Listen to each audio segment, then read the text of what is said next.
Hey, everybody. It is Trags. This is episode 18 of the Jungle Roar podcast, a Cincy football podcast. I welcome back old friend Mo Egger from ESPN 1530, 700 WLW, and an observer of everything Cincinnati sports. How you doing, Mo? I'm doing great, Trags. What's up, man? I'm want to get your read on these Bengals. Are you happy with 5-4? Are you disappointed with 5-4? In between, because covering the team, I can't get a read of what the 5-4 represents. Yeah, I can't either. Both in terms of what it's going to mean for the second half of the season and how most fans feel about it. I think being a Bengals fan, there's always this inherent apprehension that you're waiting for the other shoe to drop. And it, to a degree, felt like that shoe was the Jets and Cleveland. But I mean, it's hard to be upset. You can't be upset. You can't be thoroughly disappointed. They're 5-4. I think the frustrating thing for me is they lost those two games while they're healthy. And I place such a premium on health in this league. You know it.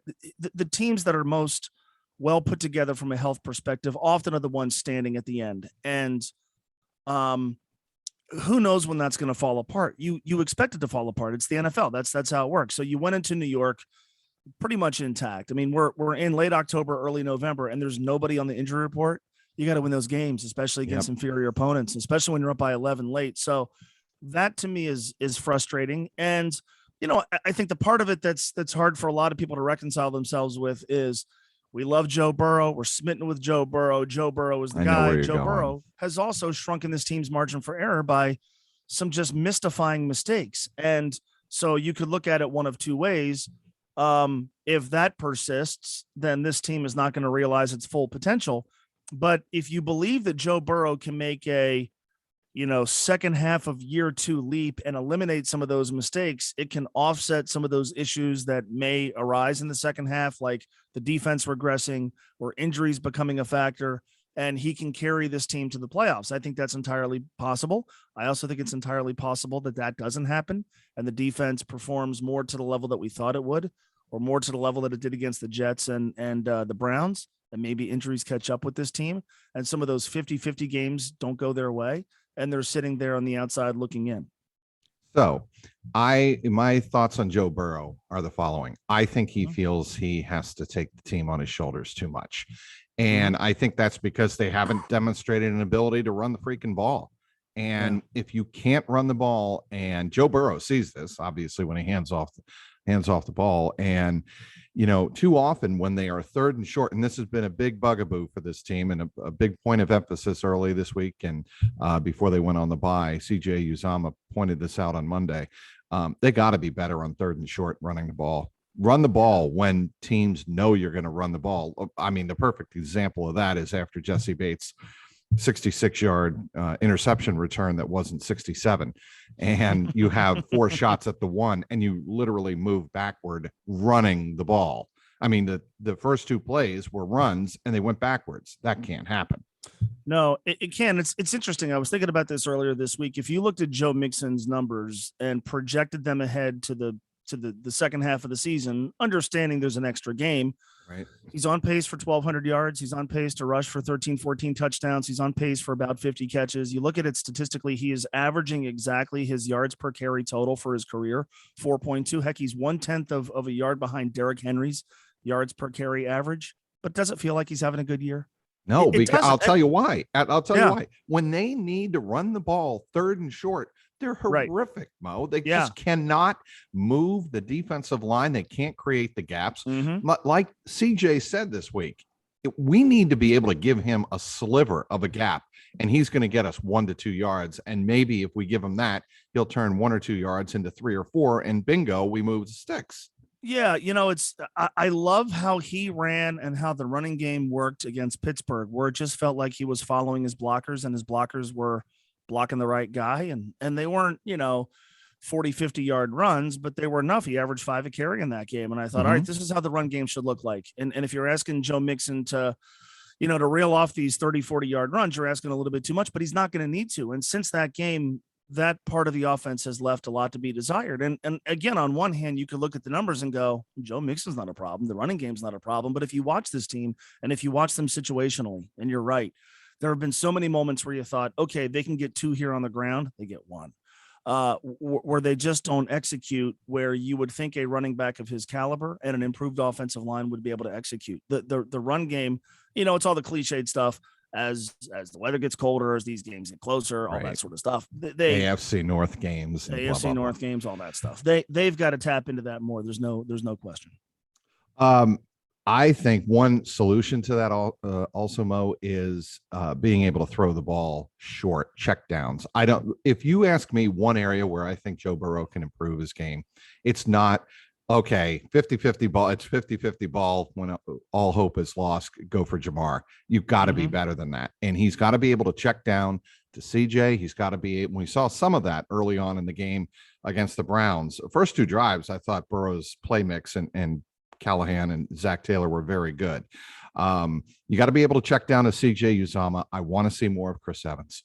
He's shown me enough that if you put Chris Evans and Joe Mixon and CJ Uzomah out there with 2 receivers, I think that works, right? If I'm doing the math correctly, you got to do what Andy Reid does with the Chiefs offense, make defenses pick.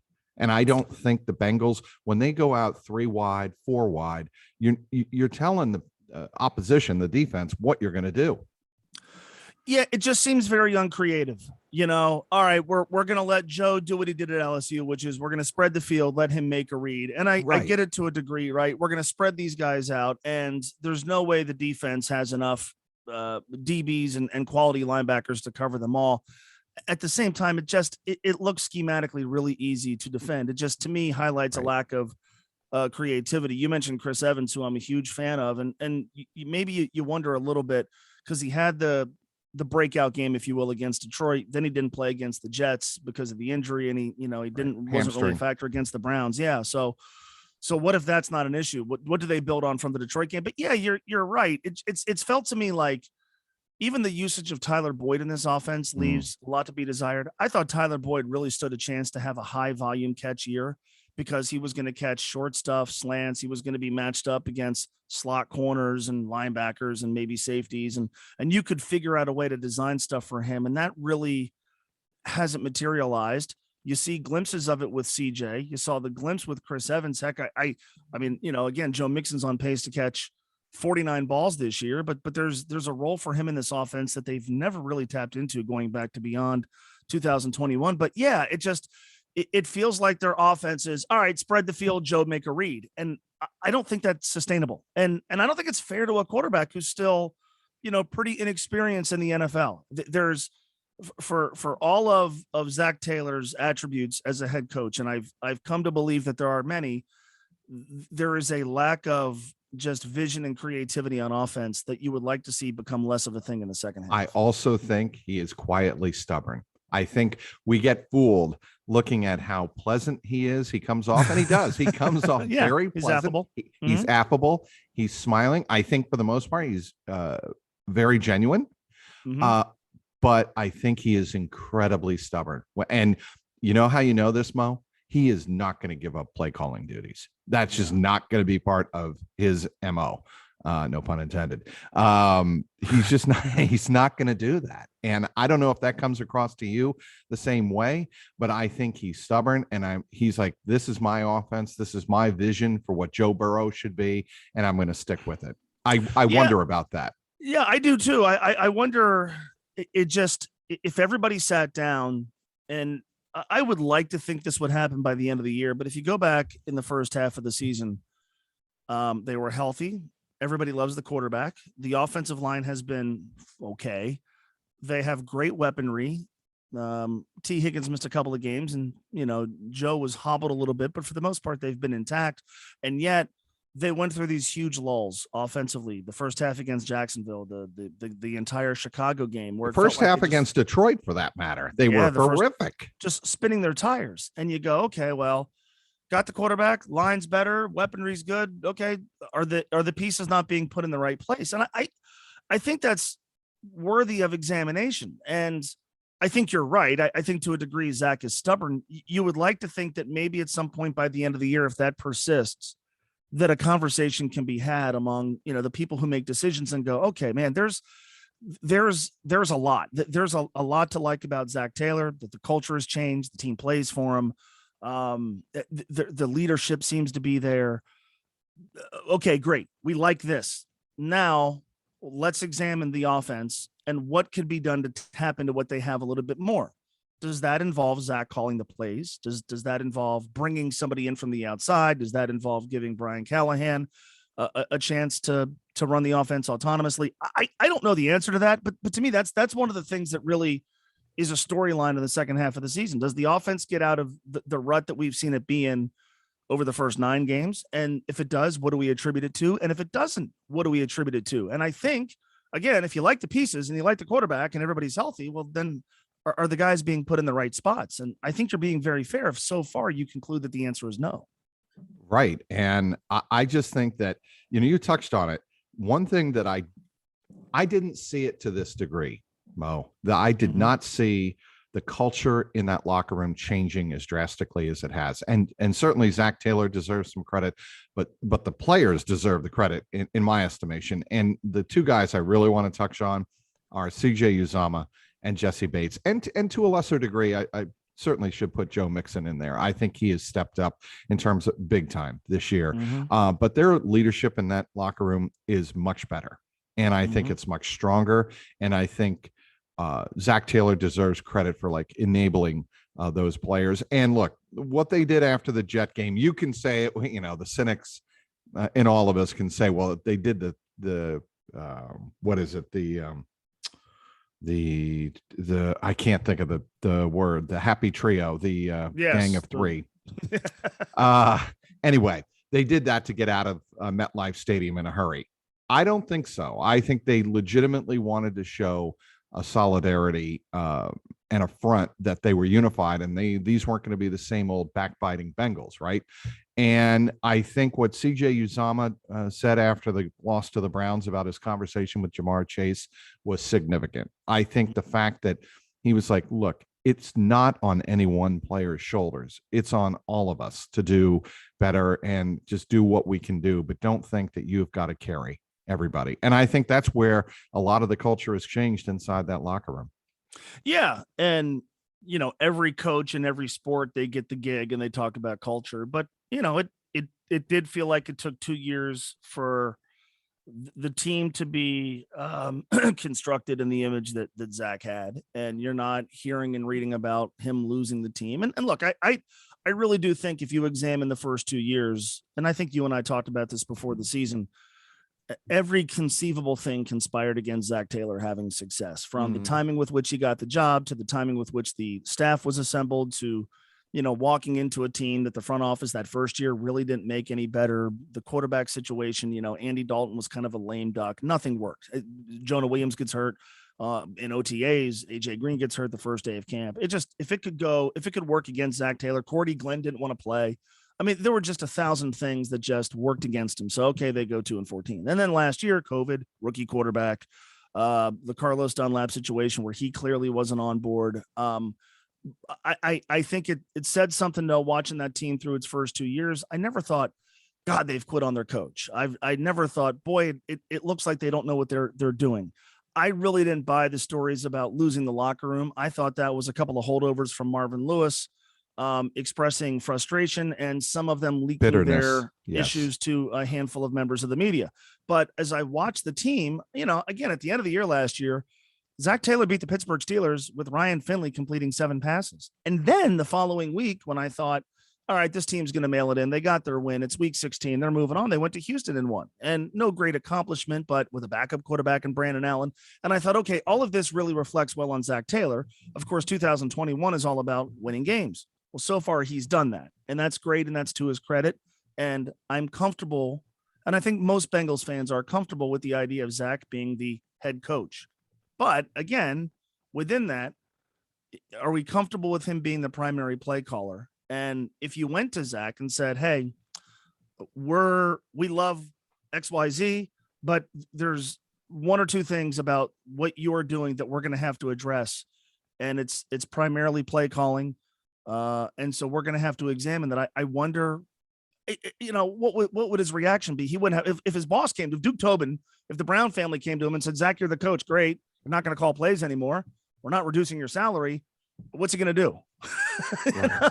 So, but I do think, I think if he was a little bit more open-minded, he would be okay with that. He would be, and look, maybe they take off offensively in the second half, and this is not a discussion, but as I said before, if you watched him in the first half, quarterbacks, can get better, but you're happy with the QB, you're happy with the weaponry, you're healthy, line's better.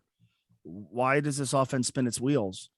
Is it play calling? Is it play design? Is it personnel usage? Those things fall on the head coach and the play caller.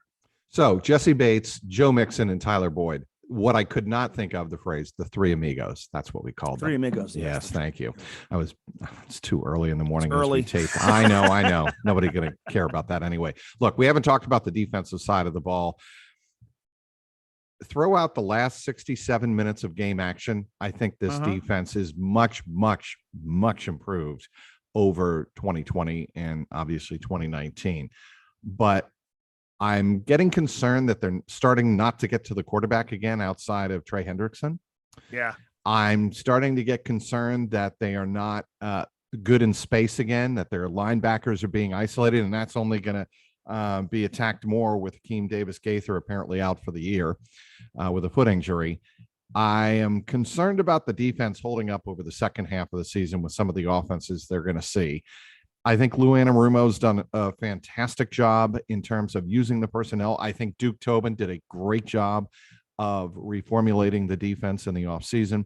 But I must say that I have some trepidation going into the Raider game and going into the second half of the season of how good this defense can be.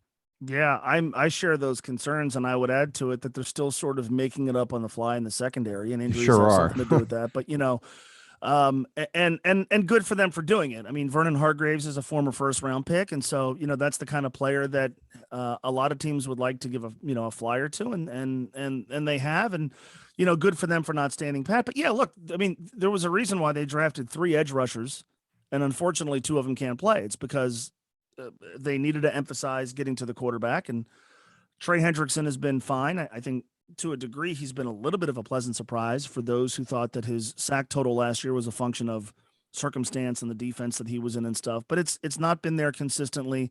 I share every concern that you have, and they drastically overachieved. I think we would agree. I mean, at one point they were ranked in the top 5 of the NFL defensively.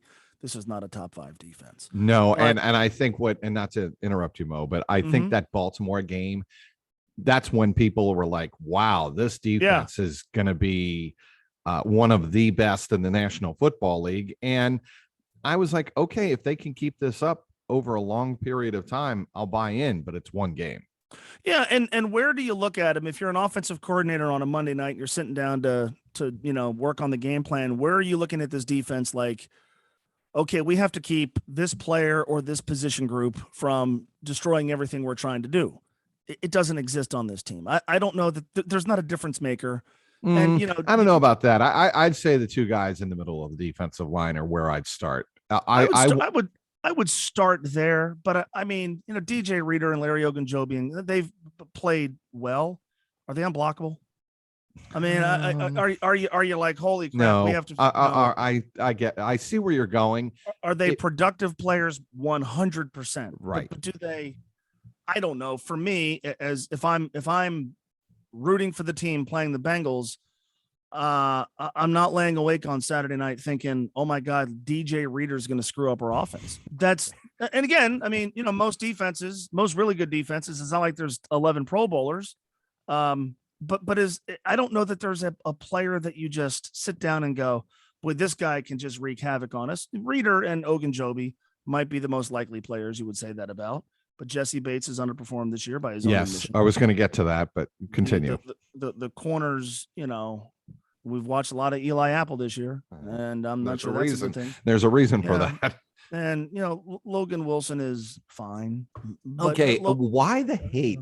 I have this conversation with Ben Baby of ESPN, and he's always saying, everybody wants to make Logan Wilson a Pro Bowler. Well, I think he's played very well, and I think he has improved his production over from when he came into the league. And I think he's done exactly what the Bengals have wanted him to do. He's been a stalwart in the middle of that defense. He hasn't been exposed. He hasn't made any mistakes. I don't know that you're counting on him to make a ton of plays for you. And again, that is okay. I mean, big part of football defense is he's a pretty make the good play tackler. in front of you. Well, yeah, make the play in front of you, be a good tackler, that sort of thing. But is he disruptive? And no. This sounds like I'm being critical. If Logan Wilson's on this defense for the next 8 to 10 years, that is fine. That is completely fine. But where do they excel? They might not have a huge glaring hole, but where is on that defense? Where do they absolutely excel? And I don't know that there's a real answer. Again, the interior of the defensive line has been so much better, so you may start there, and that's fine. But do they excel in the secondary? They've had some players play well at certain points. I think their safeties are still good. Jesse Bates has not played like the best safety in the NFL. No. And so, yeah, I worry about some slippage again, especially, and you talked about Akeem Davis-Gaither not being healthy, especially as injuries become a factor in the second half of the year.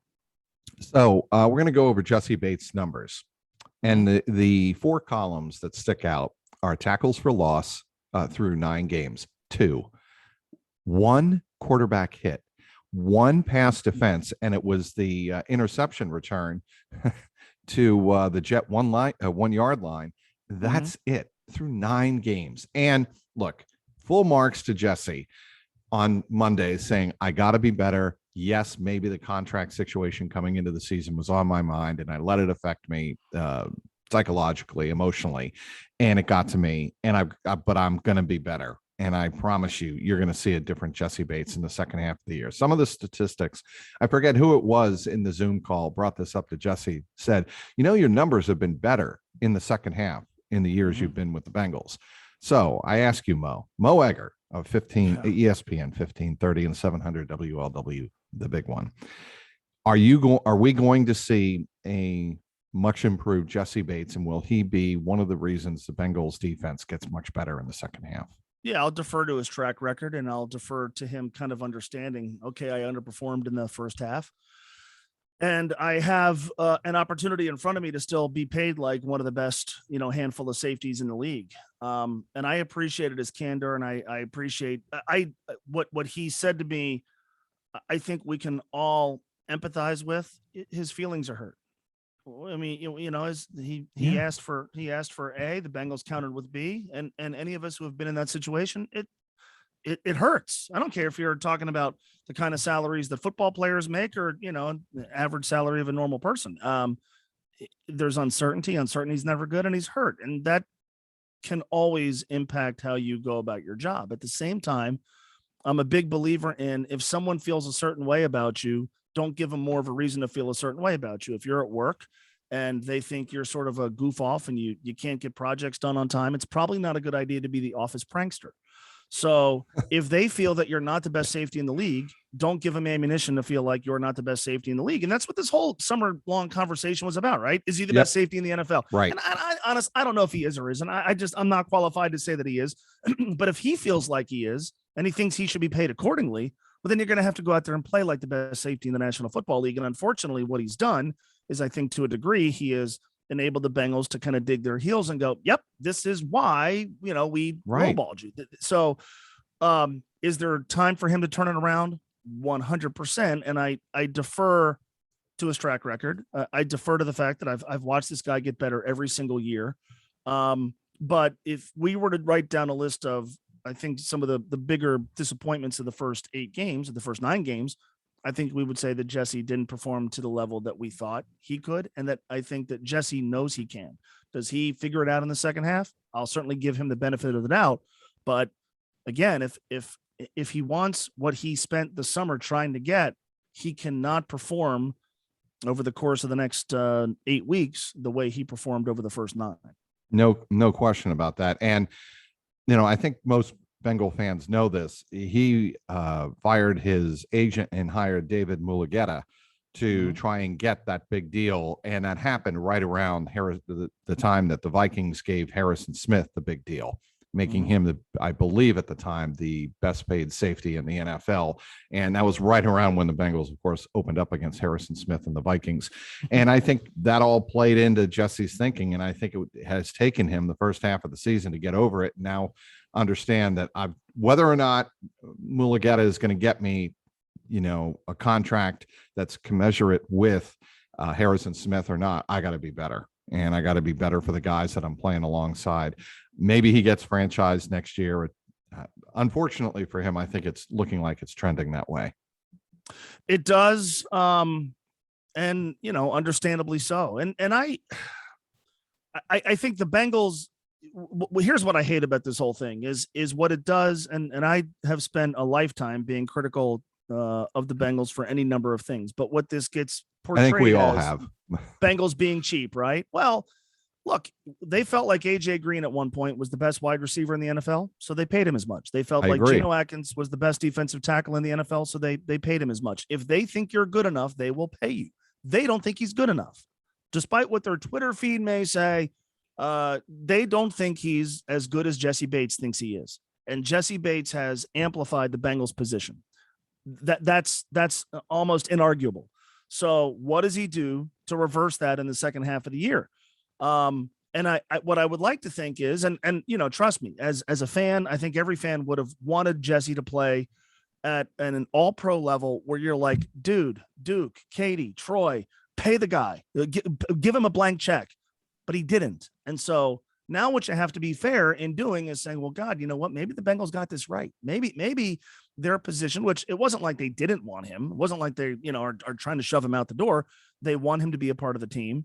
They don't think he's as good as Jesse thinks he is. And Jesse has proven their point so far. So now he's got to do the exact opposite if he wants to get what he feels like he deserves. By the way, if the Patriots had the same record as the Bengals or close to it over the last 2 decades, you would say the same thing about the Crafts. It's just that the Patriots win, and winning changes the whole perspective of whether or not an ownership group is cheap or not. And that's my biggest criticism of those who criticize the Bengals for being cheap. I don't necessarily think the facts bear that out. I think certainly in the front office, that is bared out by the fact that they have traditionally had by far the smallest scouting department and the smallest infrastructure in the organization. You can criticize them for that. But in terms of spending on the players that they should be spending the money on, I think for the most part, Katie and Troy get it right, and Duke, they get it right. Yeah, the one that everybody comes back to is Andrew Whitworth. And would we all love Andrew Whitworth to have played the rest of his career in Cincinnati? Well, based on the way he played in Los Angeles, yeah. But I've always defended them to a degree because they looked at a tackle in his mid-30s and said, we got his best years. So we're not going to pay him more. That is the same approach that nearly every team in the league would take. It wasn't that they didn't want Andrew Whitworth. They were not going to bet on him playing at the same level and to a degree even performing better at an advanced age. And guess what? They got it wrong. Okay. But most teams would have done the same thing. And they played the percentages. The odds of Andrew continuing to perform at the level that he had been performing here were not in his favor. Odds were he was going to decrease his performance. Age was going to catch up with him. Those were the percentages, and they played them. But that gets thrown at. Have they been cheap on things like, well, they don't pay for a practice facility and they nickel the dime in the county on this day? Yes, fine. But in terms of paying the players, again, I mean, they don't overpay, rather famously. They weren't going to overpay to keep complimentary players that left in the middle of the decade. But I've said often, this is the same team that gave Bobby Hart a 400% raise. That's not a cheap organization. You could criticize them for allocating the money in a way that was non-productive toward winning. In fact, I would say to a degree, I mean, look, they gave Geno Atkins a contract that they eventually walked away from. And a lot of us were looking at it, well, why are you doing that? His best years are behind him. That's not cheap. That's maybe overly loyal. They did the same thing with Carlos Dunlap. But for the most part, I mean, go back to the middle of the 2000s. Carson Palmer got a huge deal. Willie Anderson got a huge deal. Chad Ochocinco got a huge deal. TJ Hushmanzada, Rudy Johnson, all those key guys got paid. All of them got paid. And then when they turned the corner in 2011, the stalwarts of that team. Andrew Whitworth got multiple contracts in this team. Andy Dalton got paid commensurate to his abilities. AJ Green got paid. Vontez Burfict got paid. Complementary players that wanted more money, Marvin Jones, Mohamed Sanu. Well, those guys didn't get paid because those guys were looking for more money than they were actually worth, and good for them. Fine.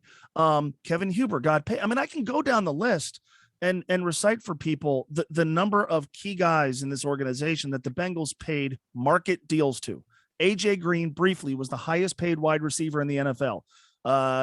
Geno Atkins briefly was the highest paid player in the NFL. And then look at recently, they overpaid for Trey Waynes. They had to, but they overpaid. They overpaid for DJ Reader. It's paid off this year, but they had to. That's not cheap. They've made some bad draft decisions. They've made some personnel decisions that haven't worked out. They were maybe tethered to some players a little bit longer than they should have been. Billy Price and Michael Jordan. 100%. Yes. Yeah, they just missed. They whiffed on Cedric Ogbuehi, and Tyler Eifert's injuries caught up to him, and Darqueze Dennard never played like a we'll first say round about pick. Jackson Carman, but he's a rookie. Right. So a lot of things from the standpoint of picking the right players haven't worked, but the assertion that this team is cheap when it comes to players is antiquated and not based on fact. And for every criticism I will throw at the Bengals, and every time I talk with somebody in that front office, they remind me of them, I will push back against the notion that when it comes to building the roster, they are frugal. All right. This is Mo Egger I'm speaking with of ESPN 1530, 700 WLW. Mo, what about your rock solid number 5 Cincinnati Bearcats? Get rock solid being the words that Gary Barta, the CFP committee chair, used on Tuesday night to describe the Bearcats' position in between Michigan and Michigan State. Boy, I'm glad I didn't watch that in real time. You know, I think he used the wrong verbiage. I mean, if he would just say, look, yes, Michigan State beat Michigan. We just think Michigan's better.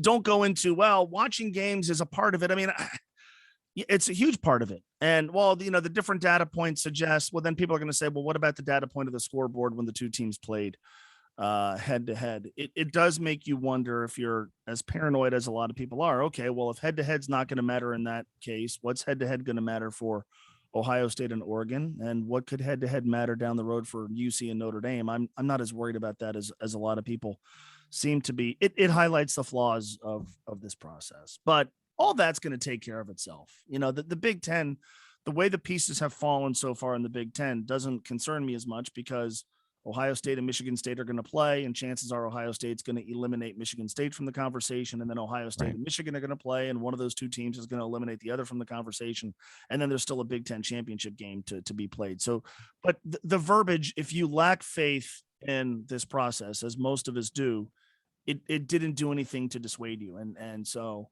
I can understand why people were up in arms last night about it, but did we think this was a process without holes to begin with? No, I think he sort of revealed what we already knew, and that, watching the actual games and head-to-head results and things like that don't matter maybe as much as most of us think they should.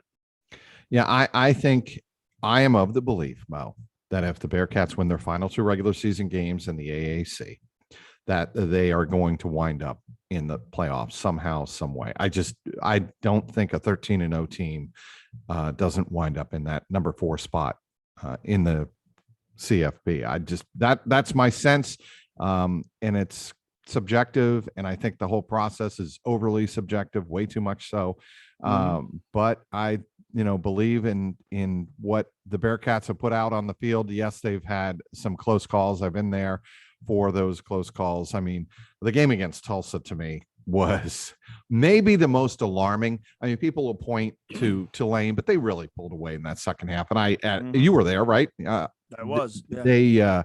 They were the better team that day. And the Navy game was a little fluky because I thought that they were having trouble adjusting to the triple wing and everything that Navy does, and plays the game a much different style. The Tulsa game is what concerned me at the end, their inability to put that game away. Yeah, of the 4, that was the only one that you felt like was at least somewhat in doubt, right? You never felt like they were going to lose to UCF or USF. You never felt like the Tulane game was even close to being in doubt. And I know Navy had the football down by 7 in the final moments.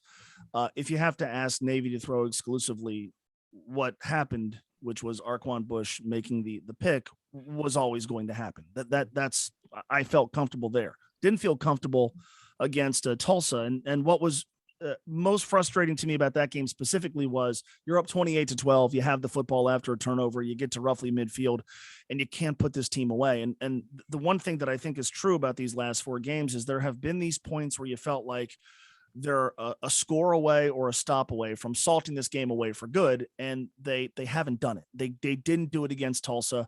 And then, I think what frustrates a lot of people, and I share it, is they have defensively, against Tulsa in the run game, they stayed in a 3-3-5. Didn't make a lot of sense. Against USF, they didn't start sending pressure until they absolutely had to. And this defensive line, aside from Myjai Sanders, nobody was getting close to the quarterback. So I think there's 2 separate issues here. I think there's how the pieces may fall in the rankings. And look, I do think the committee sent a pretty clear message. Cincinnati is still ranked ahead of Michigan, Michigan State, Correct. Oklahoma State, Notre Dame. I'm not as worried about those schools. They've sent a message. Win your games. If stuff takes care of itself in front of you, you're going to be in the top 4. If Oregon loses this weekend to Utah, right, then next Tuesday, Cincinnati, if they beat SMU, is going to be in the top 4. What we don't know is, people talk about, well, what about a 2-loss Alabama team? And I keep asking, and there's no answer to it. What does the loss look like that would eliminate them from the conversation? Because people say, well, what if they lose by 3 points? Okay, well, what if they lose by 10? Does that mean they're out? What if they lose by 10, but Georgia scored a touchdown in the last minute to make it a 2-score game? Like, what does that loss look like? But the bigger issue for me is, can this team go undefeated? SMU's Tanner Mordecai is thrown 37 touchdown passes in 10 games. It's a highly explosive offense. UC and SMU have played some close games before. Last year was not one. They beat them by 29 points.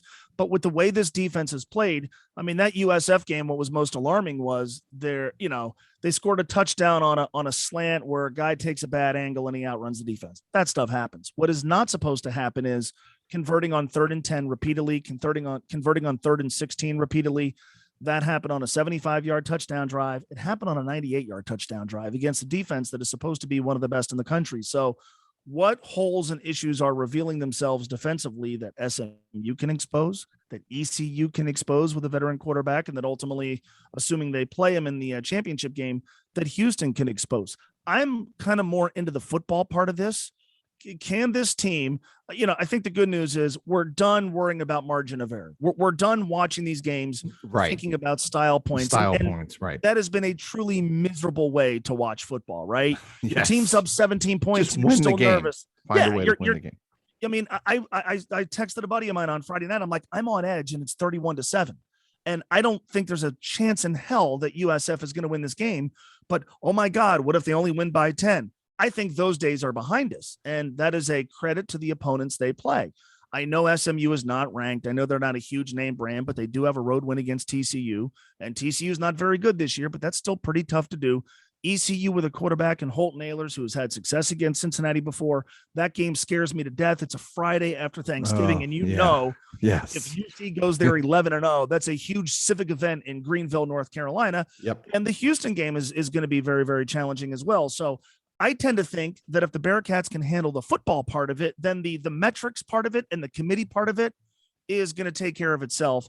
I am not worried about Notre Dame leapfrogging Cincinnati. I am not worried about Oklahoma State leapfrogging Cincinnati. The Big Ten is going to take care of itself, and I think Oregon's going to lose a game. I think the bigger question is, can this team take care of its own business? Because the way they were playing in early October is not the way they're playing here in mid-November.